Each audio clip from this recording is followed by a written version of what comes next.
Si tu es passionné de beauté, d'esthétique, peut-être que tu étudies dans le domaine et tu voudrais en savoir un peu plus ou avoir un complément d'information, sache que tu es au bon endroit. Pour en savoir plus sur les types de peau, continue d'écouter cette vidéo. Bienvenue sur ma chaîne YouTube.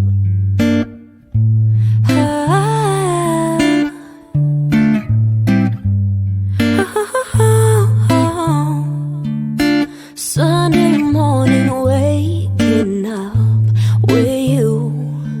We got no plans, we got nothing to do. You tell me you love me. Alors, je me présente, Samantha Bobby, propriétaire de la BWBCO Esthétique.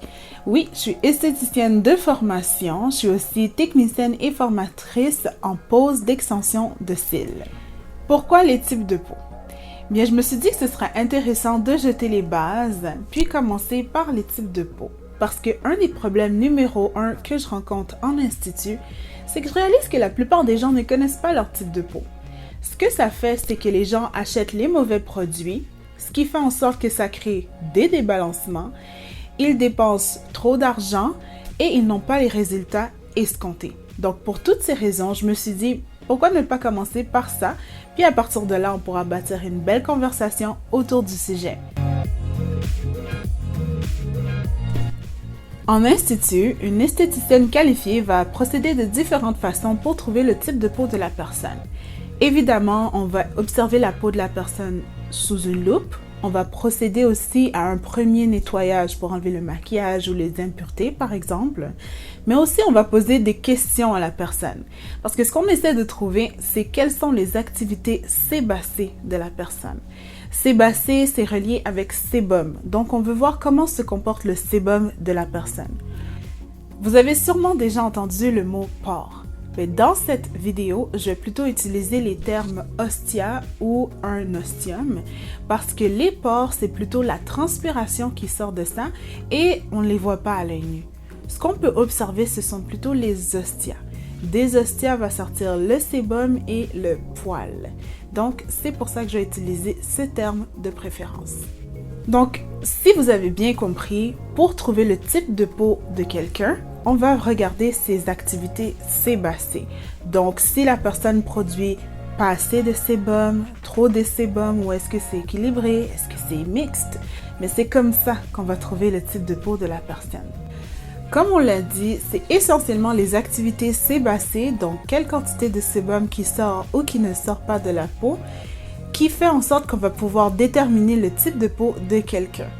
Donc, pour chacun des 4 types de peau que j'ai décidé de vous parler aujourd'hui, à savoir les peaux normales, les peaux mixtes, les peaux grasses et les peaux sèches, on va essayer de répondre à 4 questions.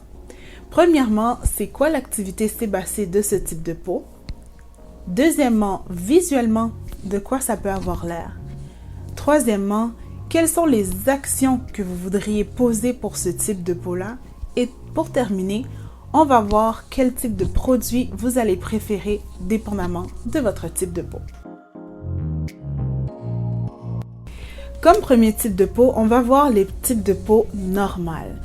C'est pas parce que quelqu'un a un peu de rides ou des ridules, c'est pas parce que la personne a quelques boutons ou ce qu'on appelle plutôt en esthétique des papules et des pustules que ça veut dire qu'elle n'a pas un type de peau normal. Quand on parle d'un type de peau normale, c'est que les activités sébacées se sont normalisées, donc elles sont devenues équilibrées, elles sont normales. Elle ne produit pas trop de sébum, mais elle n'en produit pas non plus trop peu pour les besoins de la personne. Donc, si c'est équilibré, si vous ne ressentez pas un besoin urgent d'appliquer une crème, si vous ne vous sentez pas trop huileuse ou grasse au niveau de la zone T, bien, vous avez probablement un type de peau normal. Donc, si vous avez un type de peau normal, ça se peut que vous ayez quelques papules pustules ou ce qu'on dit des boutons. Vous pourriez avoir un peu de déshydratation, c'est pas impossible, mais essentiellement, vous n'allez pas avoir une zone T là au centre du visage et sur les pommettes qui sera très grasse ou très sèche. Ce sera équilibré. Parmi les choses qui peuvent amener une peau à se normaliser, on peut parler de la puberté, de la ménopause, etc. Si vous avez un type de peau normal, veillez à entretenir votre type de peau. Vous allez vouloir la protéger, l'hydrater. Pourquoi ne pas effectuer 1 ou 2 cures par année, essentiellement au changement de saison? Parmi les produits que vous voudriez utiliser, n'oubliez pas de passer en salon pour avoir un bon point de départ et donner un bon coup de fraîcheur à votre peau pour que les produits que vous allez utiliser par la suite puissent mieux performer. Vous allez avoir comme meilleur ami une crème solaire, un bon exfoliant et une bonne crème hydratante. Maintenant, on va parler des peaux mixtes. Généralement, avec une peau mixte, les activités sébacées sont déréglées. Donc, au centre du visage, bien, il produit trop de sébum, tandis que sur le reste du visage, bien, on n'en produit pas suffisamment. Visuellement, évidemment, bien, vous allez remarquer que c'est un peu plus gras ou huileux sur la zone T, ainsi que sur les pommettes. Tandis que sur le reste du visage, bien, vous allez pouvoir observer un peu plus de sécheresse, un peu plus de déshydratation superficielle aussi. Qu'est-ce qu'on entend par déshydratation superficielle? Bien, on parle entre autres des ridules, le fait que ça ait l'air un peu farineux sur le reste du visage. Aussi, vous allez peut-être pouvoir observer un peu de rougeur, surtout en hiver ou lorsque les températures sont un peu plus extrêmes. Parmi les actions à poser, vous allez vouloir utiliser une exfoliation en douceur. Vous allez aussi vouloir utiliser des produits qui vont venir calmer vos activités sébacées au centre du visage, puis des produits qui vont venir nourrir le reste du visage. Donc, comme produit, comme on a dit, on va venir utiliser un exfoliant doux qui va plaire autant à la partie sèche qu'à la partie un peu plus grasse du visage, mais on peut venir jouer avec les masques. Donc, on peut utiliser différents masques dépendant de la zone qu'on veut traiter. Maintenant, on va venir parler des peaux grasses. Comme ça le dit, ça produit trop de sébum. Donc, l'activité sébacée est déséquilibrée par une trop grande quantité de sébum. Visuellement, sur une personne qui a une peau grasse, évidemment, on va voir que c'est un peu plus gras, huileux, mais sur l'ensemble du visage. Ça peut s'accentuer lorsqu'il fait un peu plus chaud, lorsqu'on change de température. On peut aussi observer, malheureusement, plus souvent des papules et des pustules.